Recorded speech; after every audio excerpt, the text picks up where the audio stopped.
नमस्कार बंधुरा नुपुर सरकार चैनले तुम्हारे सबाइके स्वागतम। चले एसेছি আমি আজকে নতুন একটা রান্নার রেসিপি নিয়ে।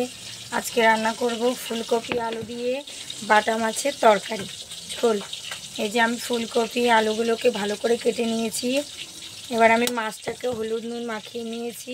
এটা সে গ্যাসটা জ্বালিয়ে মাছ ভাজা বসিয়ে দিয়েছি। দেখো গ্যাসে লঙ্কাগুলোকে ভালো করে এরকম করে মাঝখান থেকে ফাটিয়ে ভেতরের বিচিগুলোকে ফেলে নেবে। ফেলে নিলে পরে তাহলে আর পেটে ব্যথা হবে না, পেটে ব্যথা করবে না এটাতে, ঠিক আছে। যতই তুমি ঝাল দাও তোমার তরকারিও বেশি ঝাল হবে না, হালকা ঝাল হবে। হালকা তেল মশলা দিয়ে কী করে ফুলকপি আলু দিয়ে বাটা মাছের ঝোল রান্না করি তোমরা দেখে নাও। ফাইনালি আমার মাছগুলো সব ভাজা হয়ে গেছে দেখো। এবার আমি কড়াইতে তেল দিয়ে দেব। আমি কড়াইতে পরিমাণ মতন তেল দিয়ে দিলাম। এরকমভাবে রান্না করলে ঘরে বাচ্চারাও খেতে পারবে, ছোট বাচ্চাদেরও কোনো অসুবিধা নেই। তেলটা গরম হয়ে আসলে পরে এবার আমি তেলটাতে অল্প করে জিরে, এ দেখো গোটা কতক জিরে, একটা তেজপাতা তেলের পর ছেড়ে দেব। দিয়ে এবার আমি আলুগুলোকে তেলের পর ছেড়ে দেব।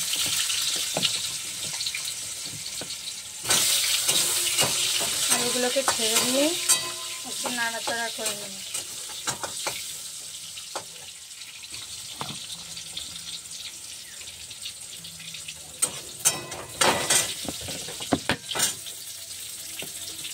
আলুগুলো যখন লাল লাল করে ভাজা হয়ে যাবে না,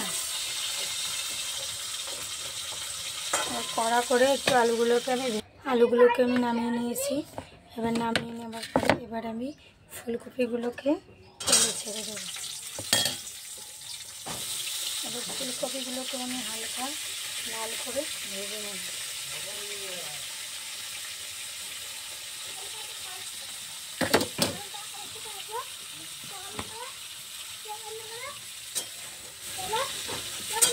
নাড়াচাড়া দিয়ে ফুলকপিগুলোকে আমি একটা থালা নিয়ে একটু ঢেকে দেবো।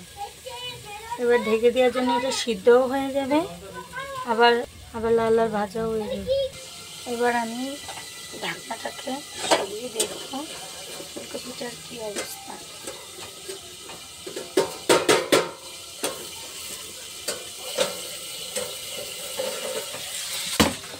আমি ঢাকনাটাকে নামিয়ে দেখো ফুলকপিটা অনেকটা সিদ্ধ হয়ে এসছে, লাল লাল হয়েও গেছে।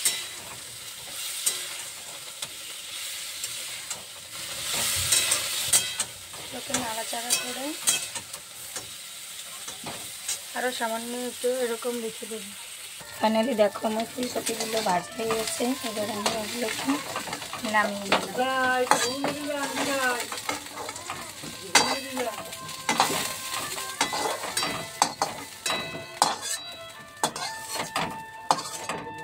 দেখো ফুলকপি আলুগুলোকে নামিয়ে নিয়েছি। এবার আমি একটু অল্প তেল দিলাম।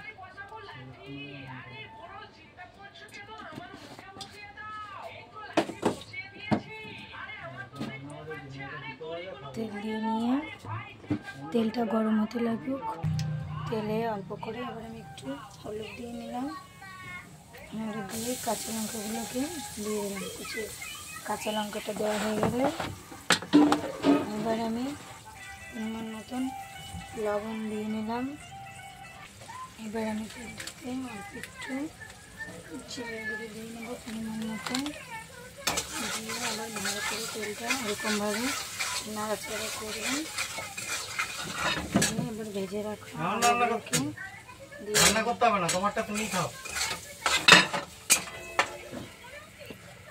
আমি আলুগুলোকে লাল লাল করে ভেজে তো ফুলকপিগুলোকে দিয়ে একটু কোনো রকম নেড়ে ছেড়ে জল দিয়ে দিয়েছি।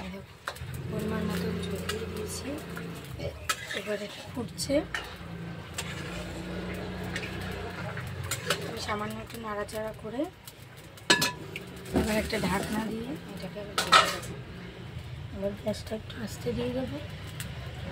ঝোলটা ফুটতে ফুটতে আস্তে ফুটলে পরে ঝোলটা স্বাদও হবে, আমার সবজি সব ফুলকপি আলুগুলো সিদ্ধ। ফাইনালি দেখো ঝোলটা এবার আমি দেখবো কী অবস্থায়। ফুলকপিগুলো গলে গেছে, ঝোলটাও অনেক কমে গেছে। এবার আমি এগুলোতে একটা করে মাছগুলোকে দিয়ে দেবো।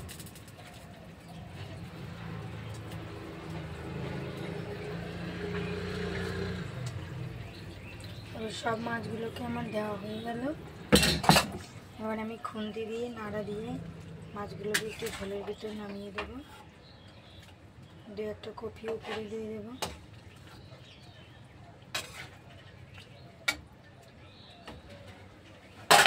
এরপরে আমি আবারও ঢেকে দেব।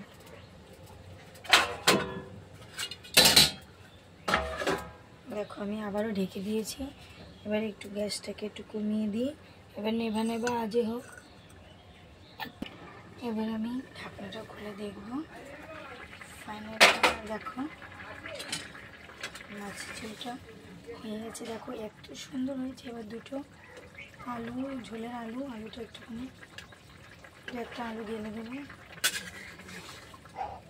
দেখো কালারটাও যেরকম দেখতে সুন্দর হয়েছে, গামাখা গামাখা ঝোল আছে। দেখো এটা আমার হয়ে গেছে। এখন